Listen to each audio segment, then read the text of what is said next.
RMC, la grande gueule du jour.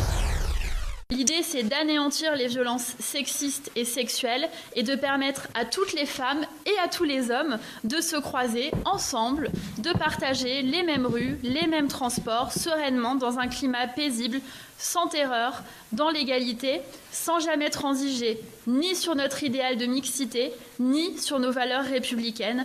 Voilà nos objectifs. Les députés qui ont planché, 5 députés de groupes politiques différents qui ont planché pendant plusieurs mois, nous ont proposé la formulation d'outrage sexiste ou sexuel et elle a convenu à la fois à la garde des Sceaux, au ministre de l'Intérieur et à moi. Donc c'est de cette manière que nous allons la traduire dans la loi. Marlène Schiappa, donc l'outrage sexiste et sexuel, le rapport est remis, ça passe aujourd'hui au Conseil des ministres et il y aura une amende. Après, au départ, il y a un constat que tout le monde partage, c'est insupportable les frotteurs dans le métro, c'est insupportable le harcèlement de rue, le quartier Pajol à Paris, où finalement ce sont les hommes, les garçons qui prennent le pouvoir sur la rue et une femme doit contourner, s'excuser d'être là, ne pas mettre une jupe surtout parce que sinon elle risque de se faire soit siffler ou même plus loin se faire tripoter. Donc il y a un constat comment trouver le remède à cela, et Marlène Schiappa donc avance cette nouvelle infraction d'outrage sexiste qui pourra être sanctionnée d'une amende de 4e classe allant de 90 à 750 € pour sanctionner les comportements déplacés. Alors les critiques pleuvent, il y a les policiers qui disent nous on n'a pas été consultés, donc c'est formidable, alors que c'est nous qui devrons faire appliquer cette loi. Alors même si Marlène Schiappa dit que ce sont les nouveaux policiers de la PSQ qui seront chargés de dresser les amendes, 10 000 déployés, mais les policiers sont pas contents. Les avocats, on a entendu Maître Dupond-Moretti ici même sur ce plateau dire que c'était quand même dingue d'inventer un outrage pour sanctionner celui qui siffle une femme dans la rue et que c'était inapplicable. Bref, qu'est-ce que vous en pensez ? Je pense qu'on devrait toujours se servir de ce qui se passe à côté de chez nous, et notamment tu vois Amsterdam et Rotterdam, dans ces deux villes, ils ont mené une expérimentation pendant quelques mois. La loi en vigueur qui met aussi une amende devait rentrer en application au 1er janvier 2018, et on s'aperçoit qu'ils ne l'ont pas fait parce que justement les policiers ne sont pas formés pour. Le flagrant délit est très compliqué à réaliser, et arrêter les gens encore plus compliqué. Donc en fin de compte, je sais pas Marlène Schiappa, mais est-ce qu'elle a chiffré ce que ça va coûter cette formation, parce que s'il faut former les agents qui paient, enfin voilà quoi. On a toujours l'impression qu'on lance des propositions, alors ça part d'un bon sentiment et on est tous d'accord. Maintenant je veux dire, voilà, une proposition de loi, quand on est rendu à une proposition de loi, il faut peut-être avoir un peu planché sur ce que ça coûte, alors, comment on l'applique. Et en Belgique, voilà, il y a aussi une expérience qui marche pas tellement. Il y a une loi sur le harcèlement depuis 2014, et un an après son application, on constatait qu'il y avait que 3 plaintes seulement enregistrées. Voilà, donc, Amsterdam et Rotterdam aussi. Donc, ça a été ce qu'il disait. Voilà, c'est ça. Rajoute l'exemple belge. Et la Finlande aussi. Oui. Tu l'avais dit, la Finlande. Oui, donc a priori, ça marche pas ailleurs. Quel intérêt de mettre quelque chose en place qui fonctionne pas chez les autres, quoi. Voilà. Oui, en fait, je t'ai demandé la définition, et la définition est très longue. Et déjà, quand pour définir une infraction, on a besoin d'autant de mots, il y a un problème. Il y a un problème parce que ça va être laissé à toutes les interprétations. Alors c'est quoi ? Donc en fait, tout propos ou comportement ou pression, alors pression, à caractère sexiste ou sexuel qui soit, alors il y a 2 cas, porte atteinte à la dignité, un caractère dégradant ou humiliant, ou crée une situation intimidante, hostile ou offensante. Donc ça veut dire on tient des propos qui dégradent la personne, ou alors on lui fait peur, en fait. En gros, c'est à peu près ça. C'est pas déjà sanctionné tout cela par la loi, alors, quand tu agresses quelqu'un, quand tu lui fais peur. Justement, on est sur le degré, on va sanctionner le degré en dessous, j'ai envie de te dire. Mais le degré en dessous, il va falloir qu'on le définisse. Effectivement, est-ce que siffler une femme, peut-être qu'elle va sentir elle atteinte dans sa dignité, mais bon, c'est juste siffler. Est-ce que dans les propos, il va falloir qu'on définisse aussi. Tu vas t'attirer les fous de Marianne. Tu dis c'est juste siffler. Oh là là là là. Oui, je veux dire, voilà. Par contre, si c'est le même gars qui te siffle tous les jours, on va mettre des PV contre le siffleur. Après, je vais te dire. Après, là où je pense que ça pourrait être une bonne chose, c'est dans certains quartiers dont tu parlais déjà tout à l'heure, où là effectivement on pourra avoir des policiers, mais qui vont faire des trucs ciblés, en fait, tout simplement. Et là, ça peut être intéressant parce que finalement, aujourd'hui, est-ce qu'ils ont les outils suffisants pour empêcher les hommes d'empêcher les femmes de marcher dans le quartier Pajol? Peut-être pas. Peut-être que ça va leur être utile pour ces quartiers-là. Sauf que là, on va te dire que tu t'attaques à un certain type de population, tu sais à qui on d'une s'attaque. certaine religion et d'une... Alors attention, on moi, met je les vais pieds. te dire, il n'y a pas de religion, il n'y a pas de race dans le gros lourd misogyne qui empêche les femmes de marcher. C'est pas une question ni de religion ni de race. Ça, je peux te dire que ça existe dans toutes les religions et dans toutes les races. Donc, on va arrêter avec ça. C'est pas cibler on va cibler des quartiers, on va pas cibler une catégorie d'hommes, on cible des quartiers où les femmes ne sont pas bien. Et à la limite, j'ai envie de dire, c'est très bien. Tant mieux si on peut aider les femmes dans ces quartiers-là. Moi, j'ai l'impression actuellement qu'on a fait le constat, et salutaire, hein, qu'il y a vraiment une situation inégalitaire dans le partage de l'espace, qu'à titre personnel, j'ai mis du temps à comprendre. C'est vraiment en parlant avec des proches, avec mes enfants, avec ma compagne, avec des amis, des copines.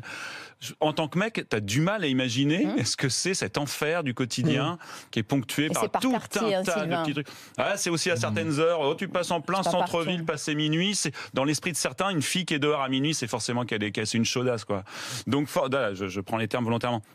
Alors moi, je me suis dit, dans la mesure où il y a pratiquement consensus pour dire que c'est à peu près inapplicable, peut-être que c'est juste symbolique. Ça, tu sais, c'est comme l'interdiction de la fessée. On sait que c'est impossible à contrôler, mais on va faire un truc inapplicable dans l'espoir que ça ait une portée symbolique. Est-ce que tu crois qu'on a besoin d'une loi supplémentaire inapplicable? Je veux dire, non, mais on en a moi, je pense qu'elle peut être applicable dans des actions ciblées, elle peut être applicable. Alors moi, je veux dire la vérité, je surveille 16 récréations par semaine. 4 par jour x 4, ça fait 16 récréations. Alors bien sûr, ça n'a strictement rien à voir. Si ce n'est que je vois ce que c'est que cette situation où quelqu'un vient de voir en disant monsieur, l'autre là-bas, il vient ici. Alors là, donc du coup, alors après, il risque d'y avoir un délit de faciès parce que selon la personne qui vient se plaindre et selon la personne qui est mise en cause, je vais plus ou moins donner du crédit à ce qui m'a été rapporté. Tu ne peux sanctionner que si tu le vois. Là, le flagrant délit, c'est le flagrant délit. Et il est extrêmement complexe. Pour avoir pris le métro beaucoup pendant 10 ans, je n'ai jamais vu une personne des forces de l'ordre dans le métro. Donc, et puis je vois mal dans ces wagons bondés. Peut-être qu'on va s'en saisir. Par exemple, moi, alors j'étais beaucoup plus jeune, mais quand ça m'était... Les frotteurs, tu peux les condamner pour agression sexuelle. Non, mais bien sûr, mais avant le frotteur, si tu veux, t'avais pas des hurlements et t'avais pas la femme qui disait il m'a frotté, etc. Parce que en fait, tu fermais vraiment ta gueule, tu disais rien. Et voilà. Aujourd'hui, si les femmes, parce qu'elles savent que c'est une infraction, elles se mettent à hurler et que le type se prend une honte totale, et ben c'est déjà un grand pas. Oui, mais est-ce qu'on n'est pas, excuse-moi, la loi ça sert pas à ça. Et les députés, ils ont autre chose à faire que de voter des lois symboles ou des lois pour se donner bonne conscience. Est-ce que c'est efficace? Est-ce qu'il y aura moins de harceleurs de rue? C'est ça la question. Une amende, tout ce qu'on a fait chez nos voisins n'a pas marché. Quand tu prends pas ta ceinture de sécurité, tu as une amende de temps, c'est clair, c'est net, voilà, t'es arrêté, tu payes. Là, on fait une loi avec une amende de 90 € à 750 €. Et on n'est même pas capable de définir précisément le délit. De 90 à 750, ça fait quand même une sacrée fourchette. Moi, je sais pas comment définir ça. Avec Benoît Barré, qui est secrétaire national adjoint Alliance Police, parce que... Bonjour, monsieur Barré. Oui, bonjour. Parce que c'est vous qui allez être interpellé et il faudra le flagrant délit pour qu'il y ait cette amende, Benoît Barré. Faisable ou pas? Comment vous allez faire? Ça va être très très compliqué. Hein. Si le fond du débat effectivement est légitime, hein. Par contre la mise en œuvre très très compliquée. En effet, le problème d'une infraction, pour pouvoir constater une infraction, encore faut-il qu'un agent assermenté soit présent. Une infraction, pour la verbaliser, il faut qu'elle soit constatée. C'est le premier point. Ensuite, pour qu'elle soit constatée, effectivement, il faut que ce soit un policier, un gendarme, une personne de la RATP. Sans constat officiel d'un agent assermenté, c'est très très compliqué à mettre en œuvre. On se rend bien compte que sinon on va se diriger vers une verbalisation par, entre guillemets, dénonciation, même si le mot est impropre, en tout cas, on se dirigerait vers ça. Donc ça veut dire quoi si nous arrivons vers une verbalisation par dénonciation? Tout simplement, il faudra convoquer le mis en cause, puis la victime. Sauf que la victime, elle a jamais le nom du mis en cause. Le gars qui siffle et qui tient des propos de gros lourds, il va pas laisser son nom après, en plus. Ça c'est clair, sauf que dans le même temps, peut-être, mais dans le même temps, il y a aussi une passerelle qui va être dédiée au harcèlement, donc qui va être mise en place. Et là cette fois-ci, peut-être que les victimes auront l'identité des personnes, peut-être qu'elles connaîtront, parce que pourquoi le harceleur, même dans le métro, c'est peut-être quelqu'un également qu'on peut connaître. Quoi qu'il en soit, ça va déboucher sur une enquête, avec une plainte, avec une confrontation. Donc c'est très très compliqué à mettre en œuvre et surtout très compliqué à réprimer. C'est en ce sens que je m'exprimais ainsi. Et c'est quoi le risque de ça? C'est que lorsque vous créez une nouvelle infraction, et lorsque cette infraction ne va pas jusqu'au jusqu'au bout, lorsqu'il n'y a pas une condamnation, eh bien, le principal problème, c'est le sentiment d'impunité à nouveau de ces auteurs qui va être mis en avant. Et il n'y a rien de pire que d'écrire une nouvelle infraction. Cette infraction ne peut pas être réprimée. Et ça, effectivement, le sentiment d'impunité, c'est être encore pire que tout. Mais est-ce que ça peut pas servir, enfin, moi je l'imagine justement dans des quartiers où les femmes disent je peux pas marcher, c'est horrible, etc. Est-ce que ça peut pas servir à une action complètement ciblée, un jour on y va, et puis allez, on verbalise? Non, ça va être compliqué, mais enfin, juste une petite chose. Pourquoi ça serait compliqué, en fait? Parce que déjà, il n'y a pas assez de policiers pour tout cela. On ne peut pas mettre un policier, malheureusement, derrière chaque femme. Mais on peut le mettre dans un quartier, c'est ce que je veux dire. Il y a des points, à mon avis, où il y a des vrais problèmes. Je crois que malheureusement, cette problématique existe dans beaucoup de quartiers. Les 10 000 policiers PSQ, ils vont servir à ça, dit Marlène Schiappa. Entre autres. Non, mais malheureusement, déjà, on ne sait pas à quoi ils vont servir. Ils doivent servir à beaucoup de choses. Donc, il faut aussi recentrer le policier. Et Monsieur Barré. Mais oui, juste quelque chose que j'ai pas encore entendu à l'antenne, enfin un peu quand même. Effectivement, il y a la police, mais il y a aussi le citoyen. Le problème, c'est qu'on s'éloigne vers l'intervention citoyenne. Quand même, chacun est libre dans la rue, chacun est libre dans un transport en commun d'intervenir si une femme se sent importunée, parce que c'est quand même quelquefois très objectif, avec une main aux fesses, avec une insulte. Ça, c'est objectif, mais il y a aussi de la subjectivité. Mais si tout le monde intervenait à un moment donné, vous vous rendez compte aujourd'hui, si vous n'avez pas la chance, je parle de chance, d'avoir un policier ou un gendarme ou quelqu'un de la sécurité avec vous dans un transport en commun dans la rue, personne ne va intervenir. Une femme va pouvoir se faire insulter. Non, il y en a qui interviennent quand même. Pardon, très peu. Non, il y en a qui arrivent. Moi, j'ai vu dans le métro, il y a des gens qui interviennent. Et en général, c'est plus efficace que le policier et que l'amende. Parce que la personne est obligée dans ce cas-là de s'arrêter tout de suite. Je suis d'accord avec vous. Et l'agression n'a pas lieu. Attendez, je voudrais comprendre la mise en place de cette contravention de 4e classe pour outrage sexiste et sexuel. Ça veut dire que, ce sera instantané. Il n'y aura pas besoin de plainte ni rien. C'est-à-dire, une femme pourra interpeller les gens. Écoutez, voilà, le monsieur là à 10 mètres m'a mis la main aux fesses ou m'a sifflé ou a eu un comportement outrageant. Normalement, vous devez pouvoir lui mettre une amende tout de suite. C'est comme si je n'ai pas à avoir sa ceinture. C'est pas comme ça que ça se passe. Non, mais pas du tout. Alors déjà, d'une part, j'aimerais tellement pouvoir vous répondre de façon objective. Ce serait tellement plus simple si on avait eu accès à ce projet de loi. On n'a pas été associés à cela. Voilà, donc on n'a pas été associés, donc nous on n'a pas expliqué les difficultés qu'on pouvait avoir. Marlène Schiappa ne vous a pas reçu? Si, parce que en fait, je pose la question policier. Marlène Schiappa ne vous a pas reçu? Absolument pas. Mais non, pas du tout. Elle dit qu'elle a travaillé avec Gérard Collomb. Faudrait savoir. C'est pas le ministre. Par des policiers. Excuse-moi. Moi, je suis pas au cabinet de Gérard Collomb. Moi, je suis pas au cabinet de Gérard Collomb. Moi, je suis responsable syndical et Gérard Collomb ne nous a pas reçus par rapport à ça. D'accord. Vous n'avez pas été reçu. Donc on va vous demander d'appliquer quelque chose, mais on ne vous a même pas consulté pour voir si c'est applicable. Allez-y. Bien sûr. Alors pour répondre à votre question, vous me dites, non, c'est ce que je vous dis. C'est parce qu'une victime va dénoncer un fait. Si nous ne l'avons pas constaté, vous vous rendez bien compte qu'on ne va pas pouvoir verbaliser. Vous savez, en France, c'est quand même le principe du contradictoire. Et pour verbaliser quelqu'un, vous savez, c'est simple. Il faut une constatation. Alors à moins d'avoir une vidéo protection partout en France, à chaque endroit de la rue, dans chaque bâtiment, à chaque fois, et là où le collègue pourrait avoir accès en direct sur la vidéo, là éventuellement, mais il faut un fait constaté en France. On ne peut pas verbaliser une contravention, une infraction, ça n'est pas Après constaté. la peur du gendarme, ça peut fonctionner. Merci Benoît Barré, secrétaire national adjoint Alliance Police, pour nous avoir aidé à mieux comprendre la difficulté de concrétiser ce délit d'outrage sexiste et sexuel. À vous de continuer d'en parler avec nous dans les Grandes Gueules en direct au 32-16.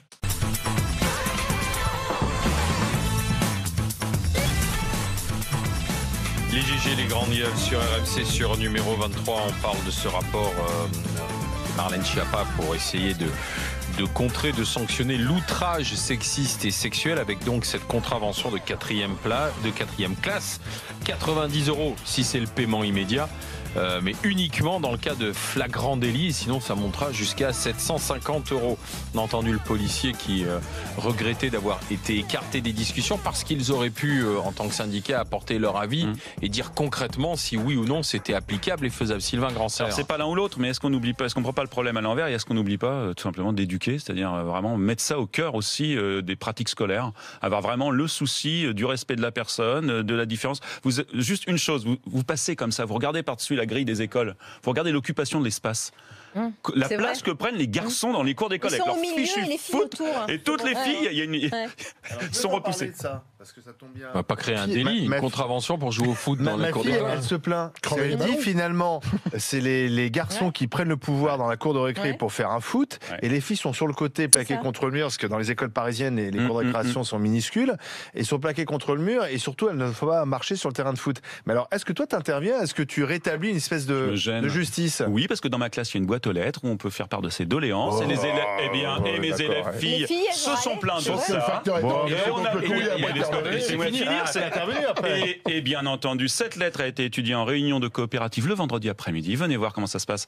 Et on a donc décidé qu'il y aurait maintenant un calendrier d'occupation de la cour. Et il peut y avoir des jours avec foot, des jours sans foot. Et puis aussi, nous, peut-être, on peut enrichir ce moment de récré pour montrer des jeux qui sont avec garçons et filles. On peut jouer avec garçons et filles. Mais pourquoi pas là-bas, le prisonnier, il y a des garçons et des filles là-bas. Bah oui, c'est vachement bien. Mais c'est vrai que l'occupation de l'espace est quand même très marquée. Et puis même, c'est aussi dans les stéréotypes qu'on reproduit. À notre corps défendant, il est prouvé qu'on a une attitude à l'égard des petits garçons qu'on n'a pas à l'égard des filles. Il y a des tas de gens qui me disent c'est pas vrai, vous allez le soir, même dans ma campagne, tu passes devant un arrêt de bus à 22h, c'est bizarre, il n'y a aucune fille.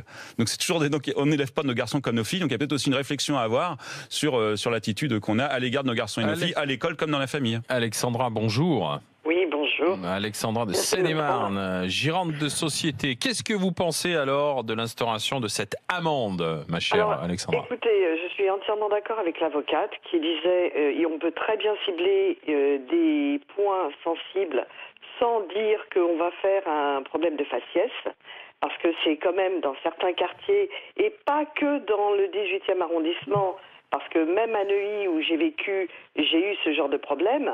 Et avec des gens qui n'étaient pas avec un faciès reconnaissable, on va dire ça comme ça. Donc, ça pourrait. C'est compliqué de pas dire le mot. Vous vous rendez compte, on en est rendu, on n'ose plus prononcer un mot quand on dit quelque chose. Non, pas du tout. Non, c'est parce que c'est par rapport simplement, on va dire, si c'est. Moi, j'avais 14 ans et demi, j'ai traversé Paris à pied parce qu'il y avait des grèves très importante dans Paris, il n'y avait pas de problème, il n'y avait pas de moyens de locomotion. Je me faisais agresser de temps en temps, et c'était par un Indien ou pas spécialement par un Maghrébin ni rien. J'ai été agressée par des gens, des Français, bon chic, bon genre. Donc un agresseur reste un agresseur. Bien sûr. C'est une pulsion ou un comportement. Donc c'est pas question de faciès ou pas, Alexandra. Mais personnellement, je trouve inadmissible à Paris de ne pas pouvoir se promener dans certains quartiers parce qu'on va se dire agresser. J'ai une nièce, elle est très jolie, elle est obligée de prendre le métro, d'aller se promener le soir et d'avoir un pantalon dans son sac pour s'habiller différemment. Et ben ça, c'est inadmissible en France. On n'est pas en Arabie Saoudite, on n'est pas en Algérie. On peut s'habiller comme on veut sans se faire agresser. Elle s'est fait agresser dans le métro, elle a été voir les policiers du métro, ils n'ont rien fait parce qu'ils ont dit oui, il y a des caméras, mais c'est trop compliqué d'aller regarder. Donc je trouve ça pas normal. Donc ça veut dire que l'amende sera difficilement applicable parce qu'il faudra quand même regarder la caméra, parce que la personne va bien sûr nier, sauf si elle est prise en flag et si un policier constate de visu. La personne va nier, il faudra aller voir les caméras et c'est vrai qu'on va vous répondre, les caméras c'est trop compliqué. Sur le constat, on est tous d'accord. Mais bien sûr, et c'est vrai que ce que vous disiez en disant ça va augmenter au contraire le fait de l'impunité, ils vont se dire mais de toute façon, ok, il y a une amende, et ben on va tester et de toute façon ça ne sera pas applicable. Parce qu'on parle des femmes, mais aussi il faut parler des personnes handicapées. Moi, j'ai un enfant handicapé et ça se voit pas. Il n'est pas dans un fauteuil roulant et il n'est pas trisomique ni rien du tout. Il est autiste. Eh bien, il a été insulté. On a porté plainte au niveau du tribunal. Nous, on les connaissait. Donc, il y avait plusieurs jeunes gens. C'était un groupe. On a dit les noms et tout. Eh bien, ça a été classé sans suite. Alors, autant vous dire que une dame qui va se faire agresser, une jeune fille, ça sera toujours classé sans suite et il n'y aura jamais rien. Alors, faire des lois, c'est très bien, que ça coûte de l'argent, mais qu'on mette l'argent autre part que dans des bêtises de lois qui ne seront jamais appliquées. Vous savez, on parle aussi de lois symboliques, etc. Et c'est vrai que moi, je ne suis pas trop pour les lois symboliques. Mais par exemple, la loi d'interdiction sur le port de la burqa, vous en voyez, vous, encore des burqas en France? Il n'y en a plus. Donc, en fait, et pourtant, il y a eu très peu d'amendes. Mais à partir du moment où on a dit c'est interdit, on a arrêté d'en voir. Mais il ne faut pas renoncer par avance. Voilà, peut-être que le fait qu'on dise aux hommes, attention les hommes, parce que certains comportements sont interdits. Mais non, ça tient pas la route. Eh bien si, justement. Mais non, parce qu'on n'avait pas de statistiques sur ces comportements ou sur ces outrages, on n'en a pas. Donc, si Marlène Schiappa l'année prochaine nous dit, regardez, il n'y a eu que 10 amendes, ça veut dire quoi? Quel sera l'étiage? Mais non, mais quel sera l'étiage? Tu diras, on l'a fait reculer, mais moi je ne sais pas à quoi ça correspondait avant. Ça tient pas. Est-ce que tu connais des femmes en France qui n'ont jamais eu ou une main aux fesses ou des propos, etc. Ma femme me l'a raconté, effectivement. Une main aux fesses, c'est une agression sexuelle. Alors, excuse-moi, pas besoin d'un outrage, une main aux fesses, un frotteur, c'est une agression sexuelle, c'est déjà condamné par la loi. On est en train de faire croire que la loi n'existait pas. La loi, elle existait. La difficulté, c'est de l'appliquer. Parce que, je termine, il y a beaucoup de femmes qui n'osent pas porter plainte en se disant de toute manière, ça ne va pas aboutir, ça sert à rien, etc. Et c'est vrai que parfois, dans les commissariats, sans doute, on prenait peut-être pas au sérieux ces plaintes. Alors peut-être que là, c'est en train de changer, le fait d'en parler, etc. Mais on est en train d'inventer des choses qui existent déjà. Ce qu'il faut, c'est de stopper le phénomène. Il faut quand même savoir, c'est que dans les lycées, même dans les lycées, ça dépend du proviseur, comment il tient son lycée. Parce que moi, je sais qu'il y a des lycées, et je suis très bien placée pour le savoir, qu'il y a des garçons qui insultent des jeunes filles parce qu'elles vont être habillées de telle façon ou de telle façon, et qu'il n'y a personne qui bouge, parce qu'on leur dit, vous n'avez qu'à pas venir habillés comme ça. Alors, il faut déjà aussi essayer d'éduquer les enfants au niveau des lycées, des collèges, parce qu'il y a des collèges où il y a les jeunes filles ne peuvent pas être habillées en pantalon, elles sont obligées d'être habillées en robe, en jupe. Et c'est pas vrai ce que vous disiez au niveau des professeurs. Ok, la burqa, elle a été interdite, mais il faut quand même savoir, c'est que dans des lycées, il y a des professeurs qui arrivent voilés. Et c'est accepté, entre autres, à Nice. Non, attendez, dans quel état? Dans le privé, à Nice ou ça? Attendez, à Nice ou ça? Dans le privé? Non, pas dans le privé. Où ça, à Nice? Quand je dis, excusez-moi, quand je dis voilé, c'est avec un foulard. Un foulard. Ouais, voilà. C'est un signe de religion, on est bien d'accord. Dans quel établissement à Nice? Quelle est l'école, Alexandre? Le nom, l'adresse, parce que si vous dites, si elle l'enlève pas dans l'établissement, je pense que c'est complètement interdit. Donc, ça nous a un peu éloigné de notre sujet. Merci Alexandra. Donnez le nom de cet établissement, qu'on sache, là, simplement par curiosité professionnelle et mal placée. J'ai quelques réactions qui sont arrivées sur internet rmc.fr.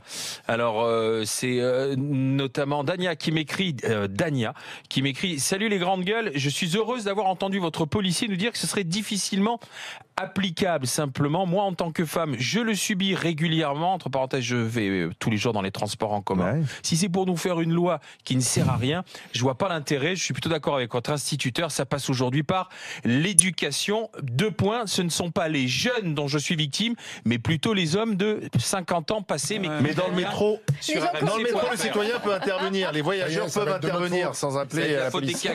Les cacas libidineux. Dans un instant, mesdames et messieurs, le match des GG.